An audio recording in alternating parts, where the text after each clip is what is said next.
In this section of integration, we're going to be looking at how we find more complex areas and some of the problems that can arise when doing so. In particular, this example will highlight some of those issues. So, we have a graph y equals x times x minus 3, and we want to find the region between that and the x-axis. So it helps to draw a diagram first, so we know what we're looking at, to help us figure out what our limits might be. So we know that it crosses at 0 and 3, and we have a positive x squared, so our sketch is going to look something like that.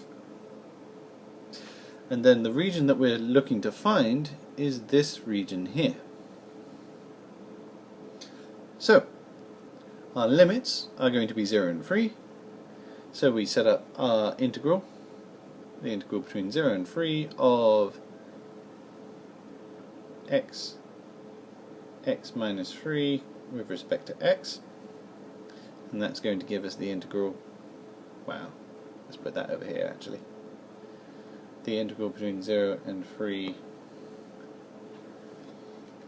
of x squared minus 3x with respect to x. That gives us x to the cubed, let's make that clearer, x cubed over 3, subtract 3x squared over 2 between 0 and 3. So substituting 3 into this, we get 27 over 3, subtract, well, 27 over 2, subtract 0, subtract 0. So then that is going to leave us, well, 27 over 3 is going to be 9, but we want it as something over 2, so let's call it 18 over 2, subtract 27 over 2, and then that leaves us with negative 9 over 2. So we have an area of negative 4.5. So we have a negative area in this case. Well, that doesn't quite make sense for area. So this is one of the things we need to be aware of. When we're integrating to find an area that's beneath the x-axis, we will find a negative value for it. So we need to account for that by splitting our integrals into separate pieces, making sure that we have appropriate limits. And of course, to be able to spot what our limits want to be, it is often a good idea to draw a sketch. Now I say that we don't want negative areas, but there is an area where a negative area makes sense, and this is when we're looking at vectors. So when we're looking at velocity or displacement, those can be negative. So if we're integrating acceleration to find velocity, we could be integrating a negative area. If we're integrating velocity to find displacement, we could have a negative area again. But in C2, we're not dealing with those vector quantities, we're not dealing with integrating those vector quantities. So we don't really need to worry about that. As far as C2 is concerned, we don't want negative areas. So let's take a look at another example. So here we have a cubic curve, and we want to find the area between that and the x-axis. So we start by sketching the curve. We have our axes, and we know it crosses at 0, at 1, and at negative 3. We know if we expand this out, we'll get a positive x cubed. So our curve is going to look something like that. So the region we want is this bit here and this little bit here. So in order to deal with this bit of a negative area, we want to split our integral into two bits. So we want the integral from negative 3 to 0 of y, subtract the integral from 0 to 1 of y. Now if you're more comfortable with the modulus function, you could instead write plus the modulus of the integral from 0 to 1 of y, but the modulus function is technically a C3 topic, so many of you won't have encountered it yet. So let's not deal with that at the moment. So this is going to be equal to the integral from -3 to 0 of x. Let's expand our quadratic here.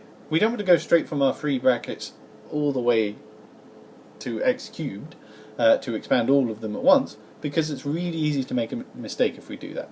So let's deal with the two brackets and then we can multiply them all by x.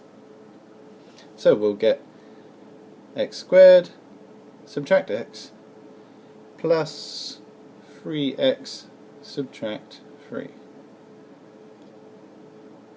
And then our other integral will be the same thing, but at the moment I'm just going to leave it as y to conserve space. So we then expand each of these terms, so we get x cubed subtract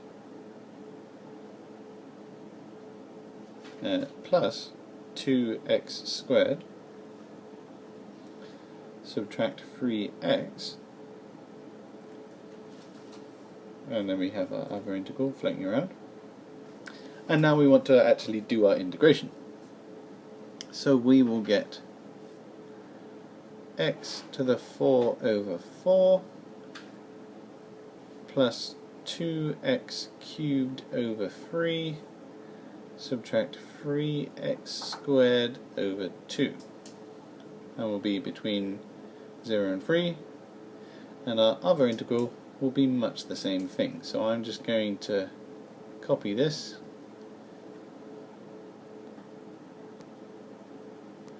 and put it over here. So we're subtracting that one, and our limits want to be different. So our limits want to be 0 and 1. So now we can substitute in our limits. And at this point we might want to make use of the calculator, but I think it's first worth writing down what we'll be substituting in so that we make sure to get the signs right. Because our calculator is not terribly smart. It hasn't got any common sense, so it's not going to pay attention to the signs you forget to tell it about. So, our first bit is going to be 0 plus 0 minus 0, and then we subtract the substitution for -3. So 3 to the power of 4 is going to be 81. Since it's an even power, we're going to become positive. So 81 over 4. And then, because we're now looking at an odd power, we'll get a minus. And then we've got 2/3 times 27, so 2 times 27 over 3. So we could look at that as 2 times 9. And then we have an even power, so we'll keep the sign that we had originally, so we get 3 times 9 over 2. And that's that bracket there. We then subtract 1/4 plus 2/3 minus 3 over 2, but we must remember to keep this in brackets because that minus will apply to each of these. And then we'll also be subtracting 0, 0 and 0, but I'm not going to write it down this time.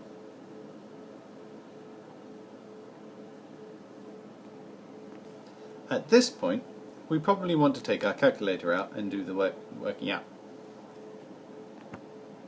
So our calculator tells us that we get 11.25 for that first set of brackets, and then for the second one we'll add 7 over 12. So then we've got 71 over 6, or alternatively this is 11 and 5/6.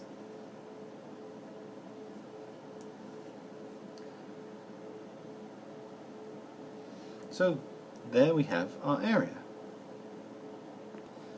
Now, an exam question like this is probably going to be worth quite a lot of marks because there's a lot of working involved, and there are several areas where you could make a mistake.